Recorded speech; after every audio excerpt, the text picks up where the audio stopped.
The Multiverse Employee Handbook has this to say about the International Space Station as observed from a dispassionate cosmic perspective. It is a small structure as galactic constructions go, but is the heaviest thing humans have ever intentionally kept from falling back to Earth. It was assembled piece by piece over 13 years by a species that had, until quite recently in cosmic terms, been primarily occupied with hitting each other with progressively more sophisticated sticks. The occupants wear colored patches on their clothing, denoting tribal affiliations that apparently matter a great deal on the planetary surface below. These patches represent nation-states, administrative divisions that have historically provided humans with reasons to distrust, compete with, and occasionally launch projectiles at one another. The rivalries are extensive. The grievances stretch back generations. The arguments about whose territory is whose have consumed considerable portions of human history and most of their 24-hour cable news programming. And yet, somehow, improbably, 5 of these tribal factions agreed to build a shared structure in low Earth orbit and inhabit it together, continuously, for 25 years. The observation logs note several remarkable features of this arrangement. Humans who could not agree on borders, trade policies, or whose fault various historical conflicts were, successfully agreed on oxygen ratios, waste recycling protocols, and whose turn it was to fix the toilet when it malfunctioned, which was often. Crew members whose governments were engaged in pointed diplomatic disputes on the surface shared meals, celebrated each other's holidays, and learned to sleep in adjacent compartments without incident. One crew member, from the faction denoted by a red maple leaf, a tribe known primarily for politeness, hockey, and apologizing for things that weren't their fault, once performed a musical composition on guitar while floating in the observation cupola. The song was about an astronaut who becomes disconnected from his spacecraft, which would seem a poor choice of subject matter given the circumstances. The other tribal representatives did not object. Several appeared moved. The handbook finds this encouraging, not because the structure itself is impressive by cosmic standards. It is, frankly, modest. A civilization capable of genuine interstellar presence would not pause to admire it, but because of what it represents, evidence that this species, despite considerable evidence to the contrary, can occasionally set aside the things that divide them when presented with a sufficiently interesting shared project and the sobering proximity of hard vacuum. For 25 years, humans who disagreed about nearly everything on the ground agreed about nearly everything in orbit. Whether this reflects the clarifying influence of seeing their planet as a single fragile marble, the practical necessities of shared life support, or simply the fact that arguments about historical borders seem less urgent when you're traveling at 28,000 kilometers per hour, the handbook cannot determine. What can be determined is this: the experiment worked. Against reasonable expectation, it worked. The structure is now aging. One tribal faction has only committed to participation through 2028, while the others have committed through 2030. There are leaks. There are cracks. The maintenance costs have exceeded projections. The tenants are preparing to depart, and the structure itself will be guided into a remote ocean where it will cease to exist in any functional sense. But for one brief moment in the cosmic timeline, members of a fractious species looked up from their disputes, built something together in the void, and made it work. The universe has taken note. There may be hope for them yet.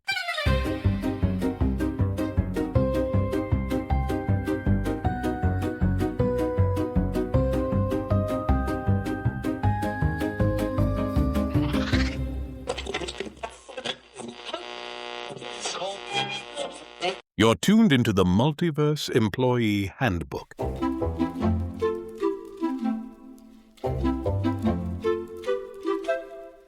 Today we're exploring the end of humanity's most improbable collaboration, the International Space Station. For 25 years, it has circled Earth every 90 minutes, hosting crews who proved that nations with nuclear weapons pointed at each other could nonetheless share a water recycler and agree on whose turn it was to run on the treadmill. It is a structure roughly the size of an American football field, continuously occupied since November 2000, which means there has been at least one human permanently off-planet since the era when the internet still made dial-up noises and people genuinely believed the millennium bug might end civilization. The millennium bug did not end civilization. Humans did, however, spend the next quarter century demonstrating they could cooperate on something genuinely difficult, which may have surprised even themselves. And now, with considerable planning and approximately $1.5 billion worth of controlled descent, the ISS is being retired. Not because the experiment failed. If anything, because it succeeded so thoroughly that everyone assumed it would simply continue forever, which is not how orbital mechanics, or metal fatigue, or international funding agreements actually work. We'll examine what this orbital outpost achieved beyond the photographs. 4,000 experiments that couldn't happen anywhere else. Science that required humans to float. We'll explore why 5 space agencies are guiding their greatest achievement toward a watery grave in the most remote stretch of Pacific Ocean. And we'll ask what comes next. Now that low Earth orbit is transitioning from international commons to commercial real estate, because the era of the shared orbital project is ending, what follows involves more corporate logos and considerably more subscription fees. The universe, one hopes, is still paying attention. But first, gather round the decommissioning committee conference table, my cosmically observed colleagues, for a tale that would make even Chris Hadfield put down his guitar and question the long-term viability of interspecies optimism about human cooperation. In the fluorescent-lit realm of quantum improbability solutions, specifically in the Department of Legacy Asset Retirement, which existed in a superposition of critically important and chronically underfunded, the square-haired boss was having what could charitably be called a contractual euphoria crisis. It had started, as these things often do, with a press release that arrived with all the subtlety of a controlled atmospheric re-entry. QIS had just been awarded an $843 million contract to deorbit the International Collaborative Orbital Platform, humanity's grandest achievement in peaceful cooperation, now scheduled for retirement. 25 years of continuous habitation, 420 metric tons of scientific legacy, and QIS was going to crash it into the ocean. The square-haired boss was beside himself with excitement, though not for reasons related to aerospace engineering. "Do you know who we're partnering with?" he announced at the all-hands meeting, his geometric hair achieving angles that suggested religious experience. Dax Rincewind, the Dax Rincewind. A quiet groan rippled through the senior engineering staff. Dax Rincewind was the founder of Rincewind Aerospace, Rincewind Tunnels, Rincewind Social, Rincewind Electric Aviation, and briefly, a cryptocurrency for dolphins that had somehow achieved a $12 billion valuation before anyone thought to ask what dolphins would buy. He had 7 children, each named after Greek letters and minor spacecraft components. He posted cryptic memes at 3 a.m. that moved markets. He had never, to anyone's knowledge, completed a sentence about orbital mechanics without pivoting to Mars. He arrived 90 minutes late, wearing sandals. "First principles," Dax said by way of greeting. He spoke for 11 minutes about the nature of gravity, mentioned Mars 4 times, compared the deorbit contract to the invention of fire, and then left before questions. "Visionary," breathed the square-haired boss. Senior Engineer Martinez excused herself to the bathroom, where she would remain for some time. The trouble began 3 days later, when Dax's actual proposal arrived. It was written on a napkin, photographed, posted to social media, retweeted 14,000 times before anyone at QIS had read it. The plan was elegant in its simplicity.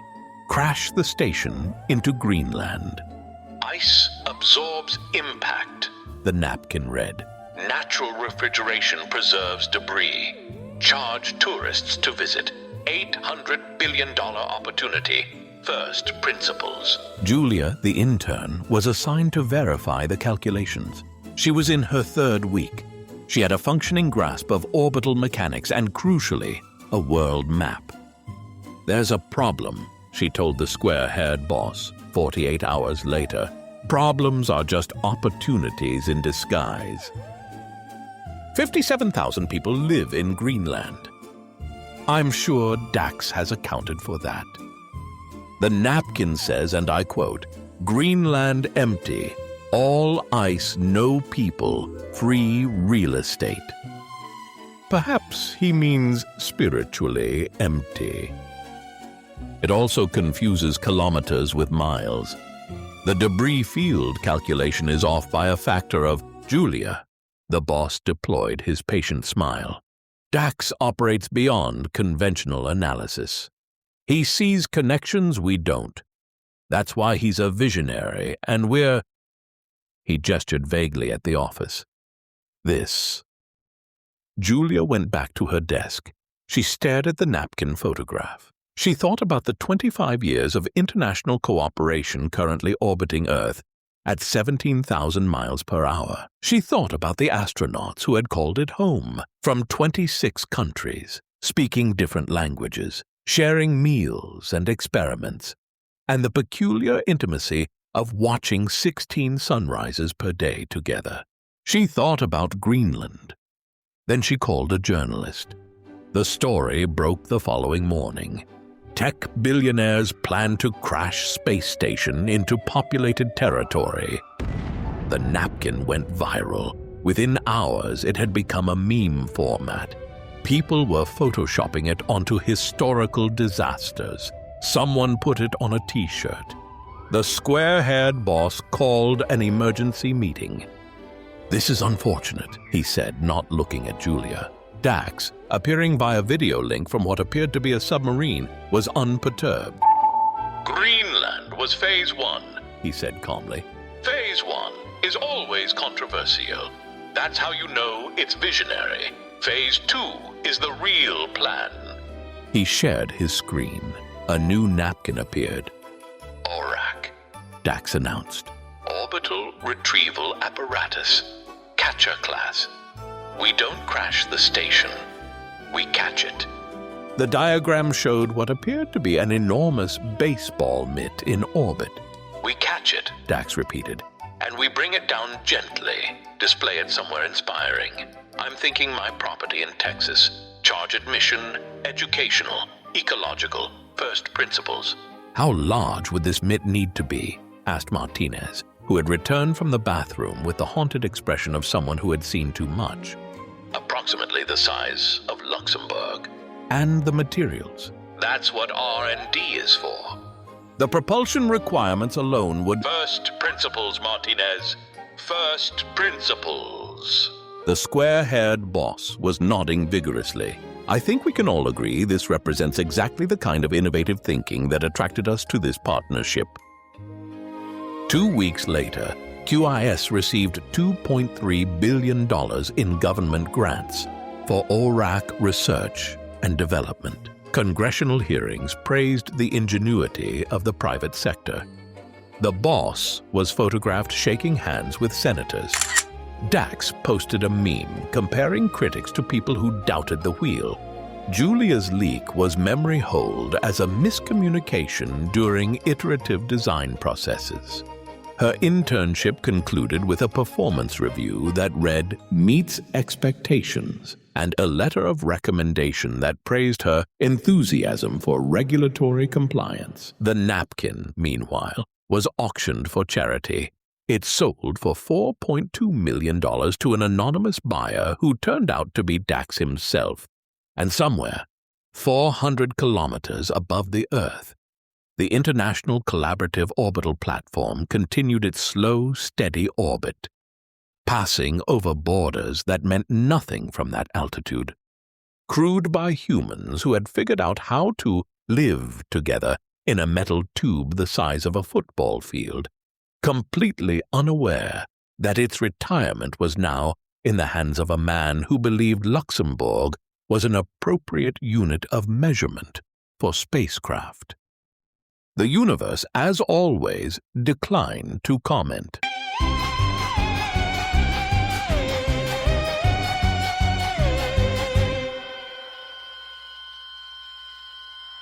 And that brings us to the fascinating science behind humanity's most ambitious flatshare and its most expensive eviction notice. Unlike gravity, where Sandra Bullock watches the ISS get shredded by debris, or Armageddon, where space stations exist primarily to explode photogenically, the International Space Station is ending the way most long-term leases do, with structural concerns, rising costs, and a landlord who's decided not to renew. Let's talk numbers, because the ISS earned them. 420 metric tons of pressurized modules, solar arrays, and accumulated human ambition orbiting at roughly 28,000 kilometers per hour. It's the size of an American football field. It's been continuously occupied since November 2nd, 2000, over 25 years of humans living off-planet without interruption. 290 individuals from 26 countries have floated through its hatches. They've conducted more than 4,000 experiments and produced over 4,400 research publications. Everything from protein crystallization to how flames behave in microgravity to what happens to the human spine when you remove gravity from the equation. The answer, incidentally, is that you get slightly taller and considerably more concerned about your vertebrae. So, why are we crashing it into the ocean? The short answer is entropy. The ISS was originally scheduled for decommissioning in 2015. It's now 2025, and certain components are older than some of the astronauts servicing them. The Zvezda module, that's the Russian segment providing life support and propulsion, has been leaking air since 2019. Not dramatically. Not catastrophically, just persistently, in the way that a very old house settles and creaks, and occasionally reveals new and exciting gaps in its structure. Metal fatigue accumulates, micrometeorite impacts add up, seals degrade. The station has been through over 150,000 orbital sunrises, each one a thermal cycle of heating and cooling that slowly, patiently weakens every joint and weld. Then there's the cost. NASA spends approximately $3 to $4 billion per year just to keep the lights on and the air breathable. That's not science funding, that's maintenance. And when your maintenance bill could finance several uncrewed missions to interesting moons, the accountants eventually start asking difficult questions. The plan is controlled deorbit around 2030. SpaceX has been awarded an $843 million contract to build the U.S. deorbit vehicle, essentially a very expensive tugboat that will guide 420 metric tons of international cooperation to its final destination, Point Nemo. Point Nemo is the oceanic pole of inaccessibility, the point in the Pacific Ocean furthest from any land. roughly 2,500 kilometers from the nearest human settlement. It's where spacecraft go to die.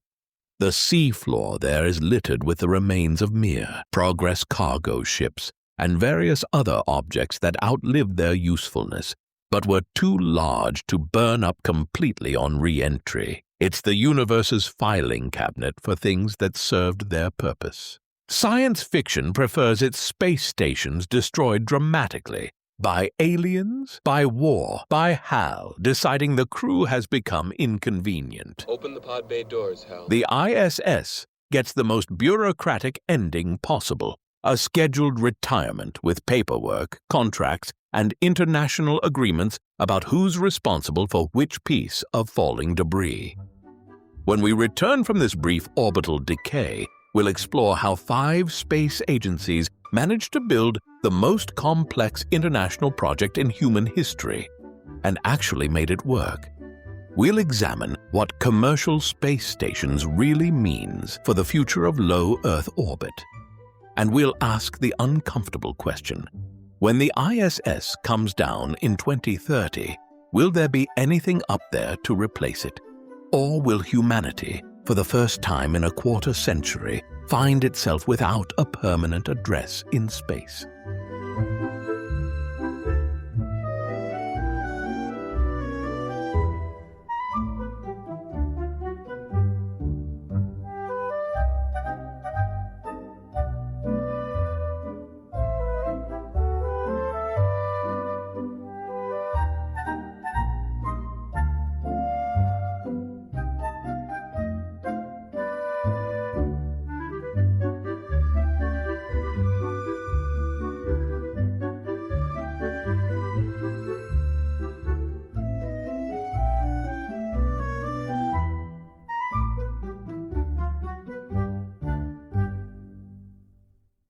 Welcome back, my decommissioning-aware colleagues.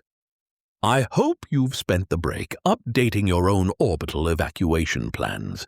Remember, if your lease is ending and your landlord has contracted someone to crash your home into the Pacific Ocean, you're entitled to at least 30 days written notice. Possibly more if your home weighs 420 metric tons and requires international treaty negotiations to move. The International Space Station exists because 2 empires collapsed into cooperation. In the late 1980s, the United States was developing Space Station Freedom, Reagan's answer to Soviet orbital dominance, a grand American outpost that would demonstrate capitalist engineering superiority. Meanwhile, the Soviet Union was planning Mir 2, the successor to their remarkably successful Mir station, which had been hosting cosmonauts since 1986 and proving that humans could live in space for extended periods without entirely losing their minds. Then the Soviet Union dissolved and everything changed. Russia suddenly had world-class space expertise and absolutely no funding. America had funding and a space station design that kept ballooning in cost and complexity. The solution was elegantly pragmatic: merge the projects. Take Russian experience with long-duration spaceflight, American resources and shuttle capability, and add Europe, Japan, and Canada for good measure. Call it international cooperation. File the paperwork. Launch the modules. The first piece went up on November 20th, 1998. Zarya, a Russian-built module funded by the United States, which tells you everything you need to know about how complicated this arrangement was going to be. 2 weeks later, the space shuttle delivered Unity, the American node that would connect to Zarya. Astronauts literally bolted 2 former Cold War rivals together in orbit. Continuous human occupation began November 2nd, 2000, when Expedition 1 arrived. Bill Shepard, an American Navy captain, Yuri Gidzenko, a Russian Air Force colonel, and Sergei Krikalev, a Russian engineer who had the distinction of launching as a Soviet citizen and returning as a Russian one because the country changed while he was in space. That's the kind of career trajectory the ISS enabled. What followed was the largest construction project ever attempted off-planet. 40-plus assembly missions, multiple launch vehicles, space shuttles hauling massive truss segments, Russian Protons and Soyuz rockets delivering modules and crews. Canadarm2, the robotic arm that would become essential for construction, was itself a masterpiece of international engineering. 5 space agencies, 3 major languages, entirely different engineering traditions and safety philosophies, and somehow, over 2 decades, they built a structure the size of a football field that has kept humans alive continuously for 25 years. Let that sink in. A quarter of the world's current population has never lived in a world without humans in orbit. If you're under 25, there has always been someone up there, looking down, running experiments, fixing toilets, and watching 16 sunrises every day. The technical achievement is staggering. 43 modules and major elements, depending on how you count, orbiting at roughly 400 kilometers altitude. Crews of typically 7, drawn from the partner nations, sharing meals and research, and the peculiar intimacy of a workspace where going outside requires a spacesuit and several hours of preparation. But here's the thing about building the most complex international project in human history. It ages. The primary structure, modules, radiators, the massive truss that holds the solar arrays, was never designed to last forever. The oldest components have now been in space for over 26 years, enduring thermal cycles, micrometeorite impacts, and the constant low-level radiation of the space environment. Metal fatigues, seals degrade. Things that were state-of-the-art in 1998 are now older than many of the engineers monitoring them. The Zvezda module has become the poster child for this problem. Air leaks were first detected in 2019. Small, manageable, the kind of thing you monitor and mitigate. By 2024, the leak rate had doubled. NASA elevated it to the highest level of risk in June of that year. Crews now routinely close hatches between the US and Russian segments during sleep periods, a precaution that would have been unthinkable in the early days of the partnership. Russian cosmonauts have found cracks in the Zarya module, the very first piece launched, the foundation of everything that came after.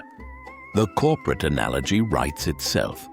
It's an office building where the landlords can't agree on renovation budgets. Russia has committed to the partnership only through 2028. The United States, Europe, Japan, and Canada have extended through 2030. The geopolitical tensions following Russia's invasion of Ukraine have strained the relationship considerably. These are nations that can barely speak to each other on Earth, yet their astronauts and cosmonauts continue sharing meals and life support systems 400 kilometers up. That cooperation hasn't broken, not yet. But no one is planning to extend it further. The ISS is ending not because anyone wants it to, but because the metal is tired, the money is needed elsewhere, and the political will to maintain a Cold War reconciliation project has quietly evaporated. The most remarkable international collaboration in human history is winding down the way most collaborations do, not with a bang, but with a maintenance schedule that everyone agrees has run its course. It is worth noting that while the ISS as a whole is being retired largely because its oldest modules are tired, cracked, and slowly leaking atmosphere, Russia's plan is not to discard those components, but to reuse them. The current architecture for Russia's post-ISS station relies heavily on modules already in orbit, including systems that have spent decades enduring thermal cycling, micrometeorite impacts, and the slow, patient emergence of hairline fractures that no one particularly likes to talk about. From a purely engineering perspective, this is ambitious. From a budgetary perspective, it is understandable. And from a historical perspective, it is entirely consistent. Russian spaceflight has always favored extending the useful life of hardware well past the point where others would replace it, provided it can still be monitored, patched, and persuaded to hold pressure. The handbook observes that this approach has worked before. Mir flew far longer than intended, but also notes that still operational and new beginning are not, strictly speaking, the same thing. NASA has a new strategy for low Earth orbit, and it can be summarized in 4 words. Stop owning, start renting. The Commercial Low Earth Orbit Destinations Program, CLD, because everything in aerospace requires an acronym, represents a fundamental shift in how America approaches human spaceflight. Instead of building and operating stations, NASA wants to become a customer, buy services, rent laboratory time. Let private companies handle the overhead, the maintenance, the endless headache of keeping humans alive in vacuum.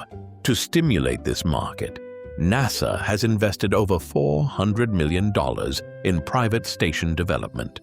The theory is elegant. Seed the industry, create demand, then step back and let capitalism do what capitalism does. The practice is considerably messier. As of late 2025, 4 major contenders are racing to replace the ISS. Each has a different approach, different timeline, and different probability of actually existing when the ISS comes down. Axiom Space, based in Houston, is the frontrunner. They're not waiting for the ISS to retire. They're attaching to it first. Their payload power thermal module is scheduled to launch in 2027 and dock directly to the station, essentially building their commercial outpost while the ISS is still operational. When deorbit happens, Axiom detaches and continues independently. They've already flown private astronaut missions to the ISS, proving they can get paying customers to orbit. Their partner is Thales Alenia Space, the Italian firm that built half the ISS modules, so they're not exactly improvising. Then there's VAST, the dark horse. Their Haven 1 demonstration mission is planned for May 2026 on a Falcon 9. A small, single-module station designed to prove the concept before scaling up to Haven 2. What makes VAST interesting is their design philosophy. They've recruited Peter Russell Clark, formerly of Apple, to work on the interior. The aesthetic goal appears to be, what if the iPhone were a space station? Whether astronauts need minimalist design sensibilities at 400 kilometers altitude remains an open question, but it's certainly a different approach than the cable-festooned interiors we're used to. Starlab represents the most international of the American-led efforts. It's a partnership between Voyager Space, Airbus, and Northrop Grumman. American entrepreneurship backed by European aerospace expertise. Their plan is ambitious, a single large module launched on SpaceX's Starship, targeting 2029. If Starship's development stays on track, a significant if, Starlab could be operational just as the ISS retires. And then there's Orbital Reef, the Blue Origin and Sierra Space collaboration that promised to be the mixed-use business park in space. Their concept includes inflatable life habitat modules which would expand after launch to provide more interior volume than rigid structures can offer. It's genuinely innovative technology. Unfortunately, progress has lagged behind competitors. Their stated 2027 goal looks optimistic to observers who define optimism as believing something will happen despite mounting evidence to the contrary. Here's the problem: timing. NASA's own Inspector General has warned that commercial stations likely won't be ready until well into the 2030s.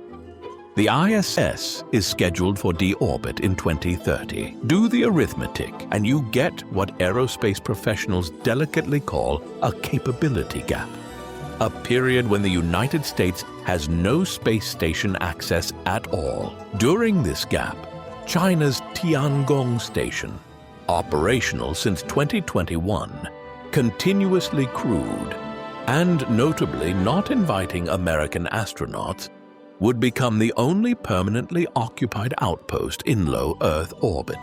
The nation that was excluded from ISS participation due to congressional restrictions would, by default, become the sole operator of human orbital infrastructure. The irony writes itself. The deorbit of the ISS is a precisely choreographed operation. SpaceX won the contract in June 2024, up to $843 million for the U.S. deorbit vehicle, essentially a heavily modified cargo dragon with 6 times the normal propellant capacity and 46 Draco thrusters. Total program cost, including launch, is estimated at $1.5 billion. That's the price of a controlled ending versus an uncontrolled one. The sequence begins in mid-2028 when ground controllers start lowering the station's orbit using a combination of atmospheric drag and thruster burns. The USDV arrives in mid-2029, docking to provide the final push. In 2030, the station makes its last orbit, engines fire, and 420 metric tons of human achievement begins its terminal descent. The structure will break apart in 3 stages during re-entry. Most of it will burn, the heat of atmospheric compression vaporizing decades of work in minutes. Some debris will survive: dense components, engine bells, structural nodes. These will fall into Point Nemo, the spacecraft cemetery, joining the remains of Mir and hundreds of other objects that served their purpose and had nowhere else to go. A few items may be saved before the end. NASA has discussed preserving symbolic artifacts: the ship's bells, mission logs, perhaps the panels covered in patches from every expedition. Tokens of what was accomplished before the accountants and the entropy had their say. But here's what can't be preserved: the model itself. The ISS represented collective ownership. 5 agencies, 15 countries, shared investment, and shared access. It wasn't perfect. The partnership was strained. The politics were complicated. The bathroom situation was apparently a recurring source of international tension. But it was ours. Humanity's outpost, a place where Russian cosmonauts and American astronauts and European, Japanese, and Canadian crew members figured out how to live together because the alternative was not living at all. What comes next is different. Commercial stations will be privately owned. Access will be purchased. NASA will buy services the way it buys launch services, as a customer, not an owner. The romantic era of the shared orbital homestead gives way to the practical era of the low Earth orbit business park. Please swipe your badge. Mind the subscription terms. Your laboratory module rental is due on the 15th. There's nothing inherently wrong with this. Commerce has driven human expansion before. The Dutch East India Company wasn't a charity. The Transcontinental Railroad wasn't built for the poetry of it. Private enterprise can maintain infrastructure, drive innovation, reduce costs. But something is lost when international cooperation becomes commercial competition. When "we all live here" becomes "we rent space" from the same landlord. When the symbol of post-Cold War reconciliation is replaced by the symbol of quarterly earnings reports. The ISS proved that former enemies could share life support systems, that nations who pointed nuclear weapons at each other could build something together that neither could build alone. That was worth more than the science, more than the technological development, more than the national prestige. Whether the commercial stations can replicate that spirit, or whether they'll even try, remains to be seen. The business park is coming. The question is what we're leaving behind. All those moments will be lost in time, like tears in rain.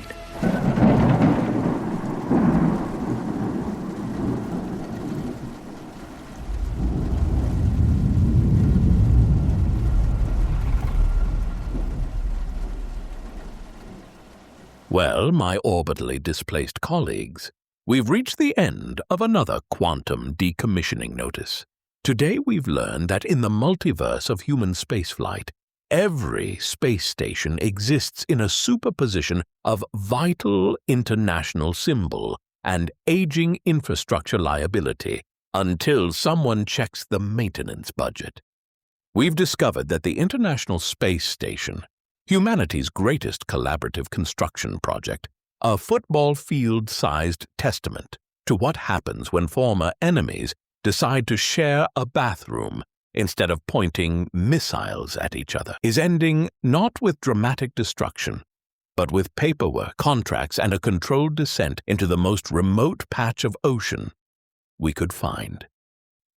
420 metric tons of achievement, 25 years of continuous human presence, 290 people from 26 countries who looked down at a planet without borders and somehow resisted the urge to comment on the irony. All of it scheduled for retirement because metal fatigues, seals leak, and the accountants eventually win every argument. Though I suspect somewhere in the quantum foam of reality, there's a universe where international partnerships don't expire, where space stations get renovated instead of deorbited, and where a corporation like Quantum Improbability Solutions isn't contracted to catch 420 metric tons of history in a mitt the size of Luxembourg. We don't live in that universe. We live in this one, where the most successful international collaboration in human history is being replaced by a business park, and where the gap between ISS comes down and commercial stations go up is being described with phrases like capability gap and acceptable risk by people who will not personally be affected by either. The ISS proved something important, that humans can cooperate when the stakes are high enough and the vacuum is close enough, that Russians and Americans and Europeans and Japanese and Canadians can share meals, share research, share the peculiar terror of being separated from death by a few centimeters of aluminium and emerge from the experience as colleagues rather than rivals. What comes next may be more efficient. It may be more sustainable. It may be better for quarterly earnings and shareholder value and all the other metrics we've decided matter. But it won't be the same. Some things can't be monetized. Some achievements can't be replicated by subscription service. And some symbols, once they fall into the Pacific Ocean, don't come back. Want to explore more quantum corporate chaos? Visit us at multiverseemployeehandbook.com, where you'll find the latest science news, deep dives into orbital economics, and our newest blog series, Point Nemo, a retirement community for things that served their purpose. And if you've enjoyed today's atmospheric re-entry into melancholy, why not share it with a fellow gravity-bound observer? Perhaps you know someone who's never lived in a world without humans in orbit and might want to appreciate that fact before it potentially becomes temporary. Spread our signal like debris across the South Pacific. Control, intentional, and landing exactly where the calculations said it would. This is your quantum coherent correspondent, reminding you that in the multiverse of human achievement, we're all just temporary structures orbiting a ball of rock, trying to maintain pressure integrity while the universe patiently waits for our seals to degrade. And somewhere in low Earth orbit, Dax Rincewind is still sketching space stations on napkins. The square-haired boss is still nodding enthusiastically at concepts that violate physics, and Julia the intern has moved on to a job where her concerns are occasionally acknowledged, though she still flinches whenever someone mentions Luxembourg. The ISS, meanwhile, continues its slow, steady orbit. One lap every 90 minutes, 16 sunrises per day, astronauts and cosmonauts sharing dinner in a metal tube that their governments can barely discuss on Earth. For now.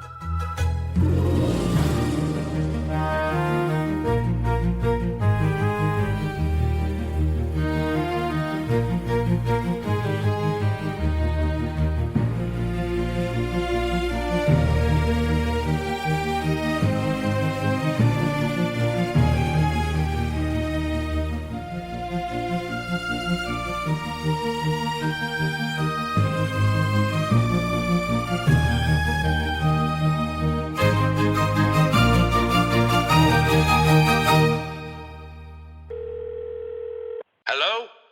Hey, I'm Rob Corrigan, the human who dreamt up the Multiverse Employee Handbook, because I can't stop marveling at how strange and wonderful the universe is, and how often it behaves like a very large company with confusing corporate policies.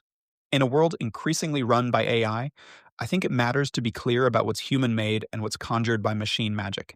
So here's the straight-up rundown. The host, David, is a professional voice actor.